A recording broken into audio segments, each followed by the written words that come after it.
আব্দুল মালিক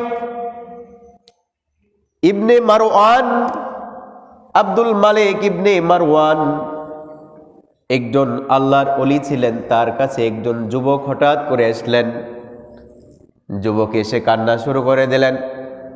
ক্রন্দনরত অবস্থায় যুবক আসার পরে বলল যে আমি আমার মহা পাপ করেছি, আমার জীবনে অনেক পাপ করেছি, আমার বাঁচার কোনো রাস্তা আছে নাকি বলে দিন। তখন আল্লাহর ওলি জিজ্ঞাসা করলেন যে তুমি কি পাপ করেছ? যুবক কান্না করতে করতে বলল আমি ছিলাম কাফন চোরা। আমি কবর থেকে যখন লাশ কবরে নামানো হয় ওই কবরের লাশের কাফনটা আমি চুরি করতাম।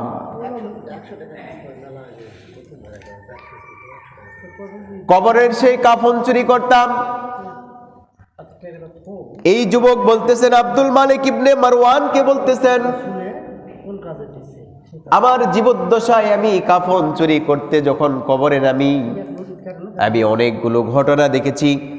তিনি বলেন যে আমি এক কবরের মধ্যে যখন কাফন চুরি করার জন্য নামলাম, নামার পরে দেখি আমরা যখন কবরের মধ্যে মুর্দাকে নামায়ে দেই, মুর্দাকে নামায়ে দেওয়ার পরে উপর থেকে এবং যারা নামায় তারা সতর্কতার সহিত নামায়ে তার শরীরটা কবরের পূর্ব দিকে একটু ঠেস লাগায় দিয়ে তার মুখটাকে কেবলামুখী করে দেওয়া হয়। এই কাফন চোরা বলতেছে আমি কবরের মধ্যে নামিয়ে দেখি এই ব্যক্তিটার মুখ কেবলার দিকে নাই, এই ব্যক্তিটার মুখ রয়েছে অন্য দিকে। তখন আমি জানার চেষ্টা করলাম, আমাকে জানানো হলো, আওয়াজ দিয়ে জানানো হলো যে এই ব্যক্তিটার মুখ পশ্চিম দিক থেকে অন্য মুখ কেন করা হয়েছে। জানানো হলো এই ব্যক্তিটা নামাজে অবহেলা করত। নামাজে অবহেলা করার কারণে মুখ আমরা যতই পশ্চিম দিকে রাখি না কেন, যতই পশ্চিম দিকে রাখি না কেন, ওই আমরা যদি বেনামাজি হয়ে নামাজ কি করি, নামাজকে অবহেলা করি, তাহলে আমাদের ওই মুখ পশ্চিম দিকে থাকবে না, অন্য দিকে থাকবে। কারণ মমিন ব্যক্তির এই মুখটা থাকবে পশ্চিম দিকে।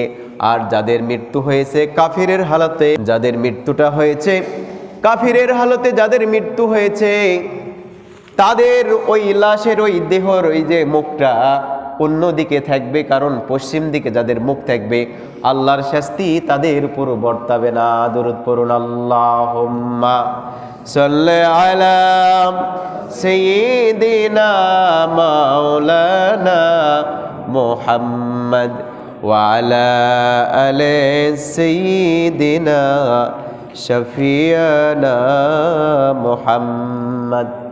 এই কাফন চোরা আল্লাহর ওলি আব্দুল মালিক ইবনে মারওয়ান তাকে বলেন আমি এমন একটা কবরের মধ্যে যখন নামলাম, নামার পরে দেখি কবরের মধ্যে কোনো লাশ নেই। যেই লাশটা রেখেছিল সেই লাশটা একটা শুয়োর হয়ে গেছে। নাউজুবিল্লাহ পড়েন।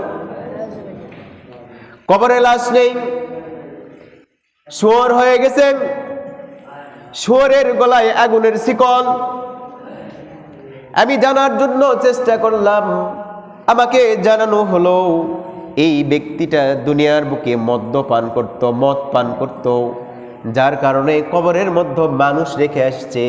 কিন্তু এই মানুষটা আর মানুষ নেই, এই মানুষটা শুয়োরে হয়ে গেছে, শুয়োর হয়ে গেছে। সবচেয়ে নিকৃষ্ট প্রাণী শুয়োর হয়ে গেছে। দুনিয়াবাসী আমাদের জানা দরকার, আমরা দুনিয়ার বুকে থাকতে আল্লাহর হুকুম পালন করি না, ইচ্ছা মতো বিভিন্ন ধরনের নেশাগুলো পান করি, মদ পান করি।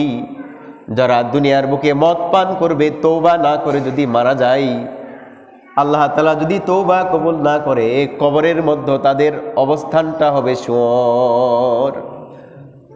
এই ব্যক্তিগুলো হাসরের ময়দানে ওই শুয়োরের হালতে উঠবে। তৃতীয় একটি কবরের বর্ণনা দিচ্ছেন। এমন একটি কবর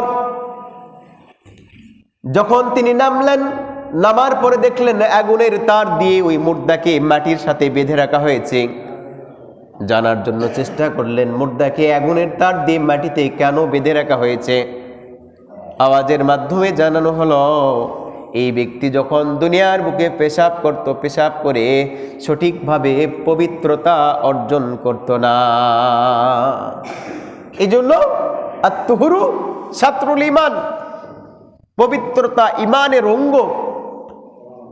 আমরা যখন পেশাব করব, পায়খানা করব, সঠিকভাবে পবিত্রতা অর্জন করতে হবে, তাছাড়া আমাদের কবরের হালতও এরকম হবে। তিনি বলেন, আমি আর একটি কবরের মধ্যে নামলাম। নামার পরে দেখি আমার চোখ যতদূর যায় ততদূর পর্যন্ত শুধু নূর, শুধু নূর, আলো আলো দেখতেছিলেন। একটি খাটের মধ্যে একজন শুয়ে আছে, তার জামা কাপড়গুলো কত সুন্দর জামা কাপড় পরিধান করে আছে। জানানো হলো এই ব্যক্তি দুনিয়ার বুকে আল্লাহ তাআলার ইবাদতের মধ্যে সময় কাটাইতো, তাই ওই কবরের মধ্যে তাকে এই আরামের ব্যবস্থা করা হয়েছে। বলুন সুবহানাল্লাহ। এই জন্য ভাই আমাদেরকে কি করতে হবে? Every soul have to die, প্রত্যেককে মৃত্যুবরণ করতে হবে। আল্লাহ তাআলা বলছেন, কুল্লু নাফসিন যায়িকাতুল মাউত, প্রত্যেকটি নফস, প্রত্যেকটি আত্মাকে মৃত্যুবরণ করতে হবে। প্রিয় ভাইয়েরা,